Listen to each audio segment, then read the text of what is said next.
Is that good news or bad news, though?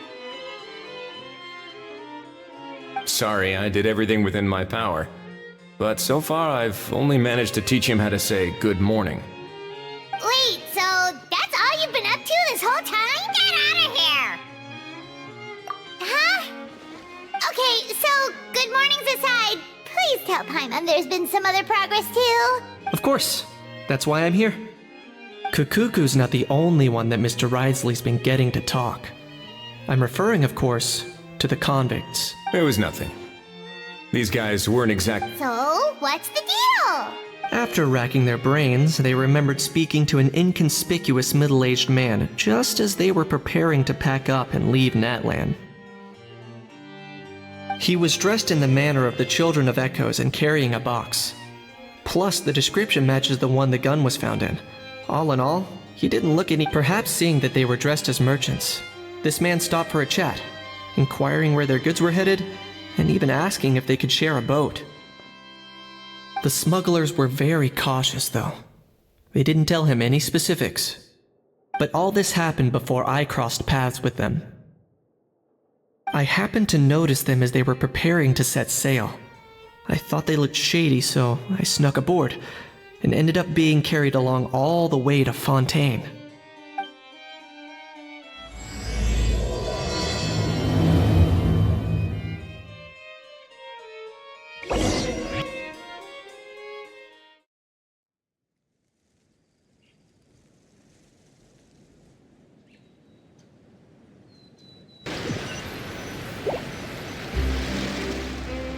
Boss, do we know if those Fontanians will even like this stuff? What if we can't shift it? And that's why we call you a rookie. It's all supply and demand, kid, supply. That's right. So stop giving the boss trouble, rookie. Just do your job and keep an eye on the goods. Are they merchants? Have they come to Fontaine to do business? Scarred face. Calloused hands. On closer inspection, the fabric looks worn at the knees and elbows. And could he have previously been a warrior? Or even an adventurer? Something feels off.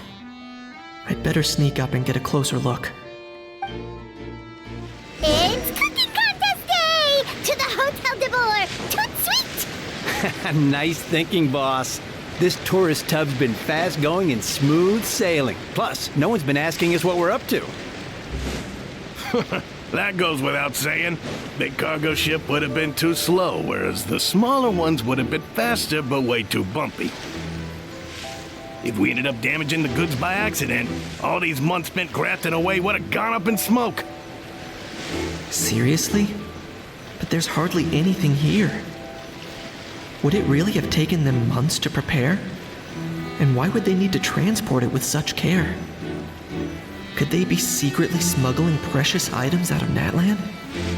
I'll need to find a way to get to the bottom of this.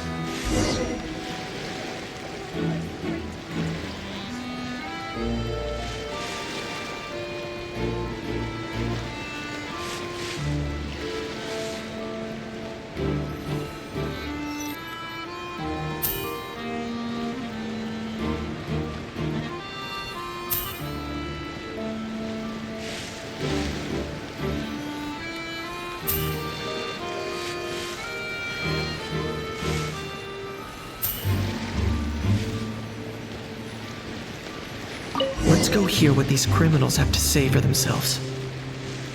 Sure enough, there are relics inside the box. It's illegal to smuggle such items outside Natlan. Hey, why the...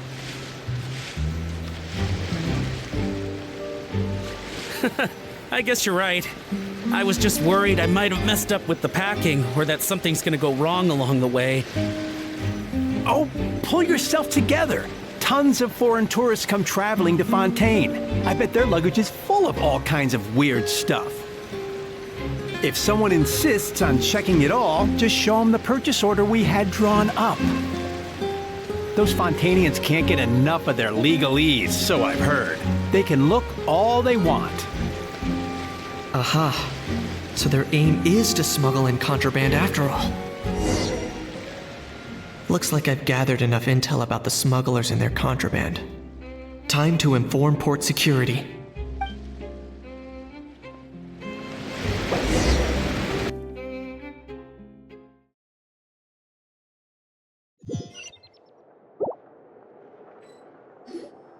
So anyway, that was when I went and told the Fontanian guards about my suspicions.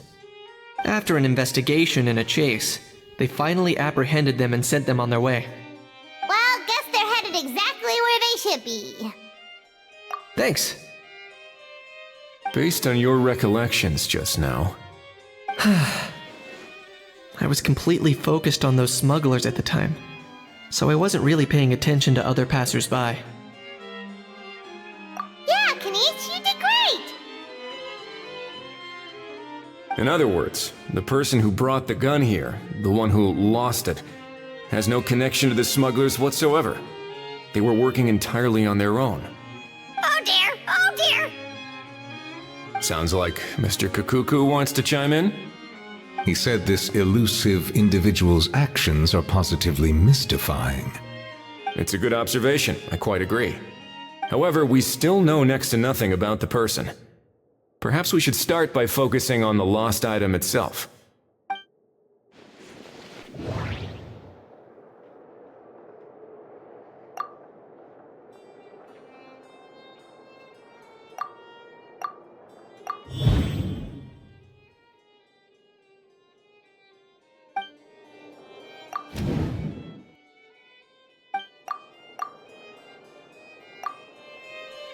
It certainly seems like it was the bait in some kind of trap. The only question is, why wasn't the bait made more conspicuous? Has something sprung to mind?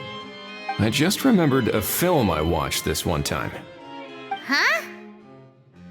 Oh wow, no way, bro! Hold on, let me explain. Just now, the traveler speculated that this box might have been placed there on purpose, as if the intention was for someone to come pick it up. That got me thinking about those films about kidnapping cases. When they demand their ransom, the kidnappers tell the victim's family to leave money or valuables at a designated spot for someone to come pick up. That doesn't merely happen in films. There have been similar cases in real life. In fact, if anything, it's probably the real-life events that inspired the films. Sounds plausible. Ooh. Wait.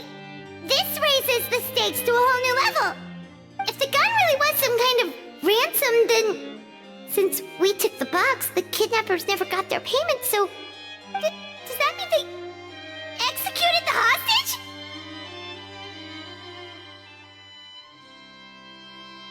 I agree.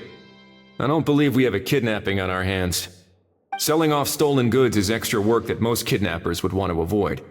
Unless they're after something very specific, they tend to just ask for cash.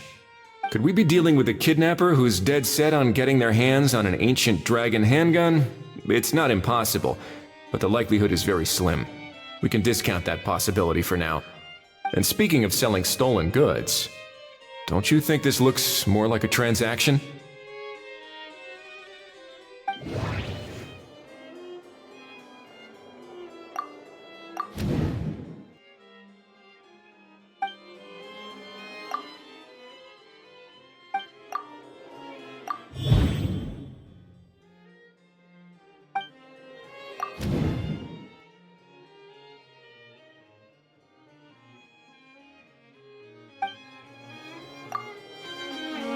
So, bottom line, this was an individual smuggler at work. Exactly. And it was the location itself that caused the deal to fall through. The last thing they would have expected was for a quiet beach to turn into a bustling film convention. Not only is the area now packed with tourists, but the Spina di Rosula have a presence there. I'll bet that both parties were completely caught off guard. That sounds like a plausible theory, but how do we verify it? Looks like your people better start rolling up their sleeves. How so? Easy. Just follow the usual procedure by putting up a lost and found notice. The more routine we make it seem, the more likely the suspect will come forward to claim it. Even if they send a proxy, we're liable to get our hands on new leads. And timing-wise, it's about time we updated the bulletin board anyway. All we need now is a lucky gestion. Ah, so that's what you meant by rolling up their sleeves. In that case, I may as well write it myself. Delegating this to someone else would require an additional explanation. Or are you just not used to asking others to work overtime? Is that really a major concern here? Well, looks like I won't be needed around here. At least until the notice has been posted. You could always wait here if you like. The Palais Mermonia serves a particularly fine cup of tea if that swings it for you. Thanks, but no thanks. I left a very noisy creature with a friend before heading out, so I should probably get back to feed it. Ah, I wasn't aware that you had a pet, Mr. Kanich. Speaking of pets... Get out of here! Out of here! Yep, that's the plan. Out of here indeed. I believe that what Wriothesley is trying to say is... Furthermore, it has been determined that Mr. Kukuku should not in fact be classified as a flying object. As such, he shall be free to move around Fontaine whenever he so pleases. You're the best, bro! Oh, that really is good news! Travelers, should we bring Kukuku back to Aoife and Auroran? I shall leave him in your capable hands.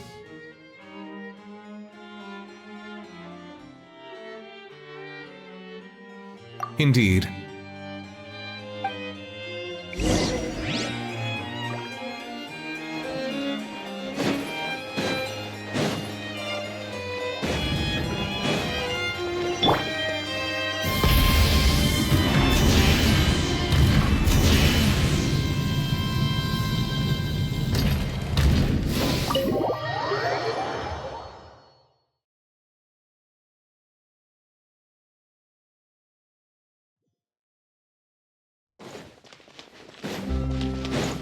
Full throttle!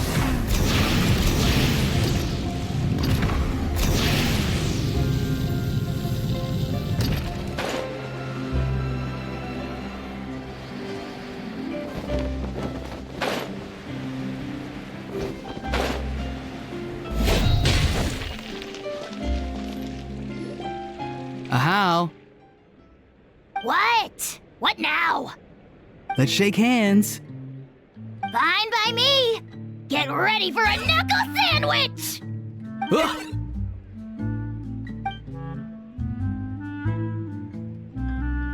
Oh, nice dodge. Paimon feels strangely inclined to keep a safe distance. Did you miss me, bro? Cuckoo, you're free! Ugh, not you again. Nope, didn't miss you in the slightest. Hey, Gramps. And hey, Paimon and Kanich. It's good to see you all. Thanks for bringing Kukuku back. Get it away! Get it away from me! Nice to meet you, bro. Who are you calling bro? Say that again to my face. I dare you. If you've got the energy to argue this much, you're clearly not hungry yet. Let's go find something to eat while a How lives his best life. Poor Ahau. He spent all day being tormented by Auroran, only to discover that the suffering's just begun. Aoife, as a Saurian vet, how can you just sit back and watch our little dragon bro suffer? Huh? How am I the bad guy? Even hear yourself? Ah! Doesn't anyone want to hear how Kukuku got out of jail?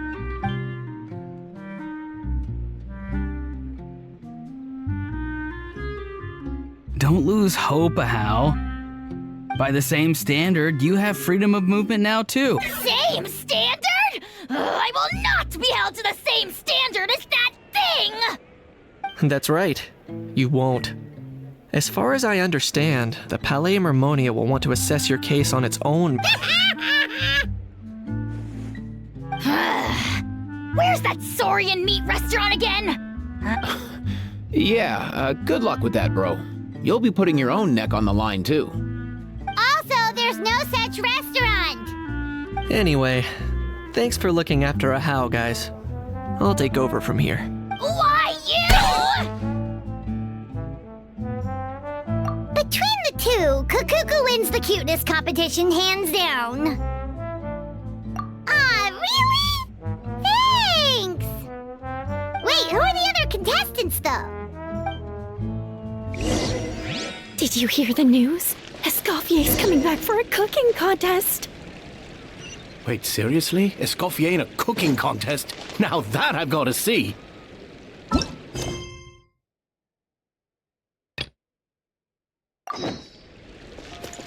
I don't get it. Why would anyone in their right mind challenge her to a cooking contest?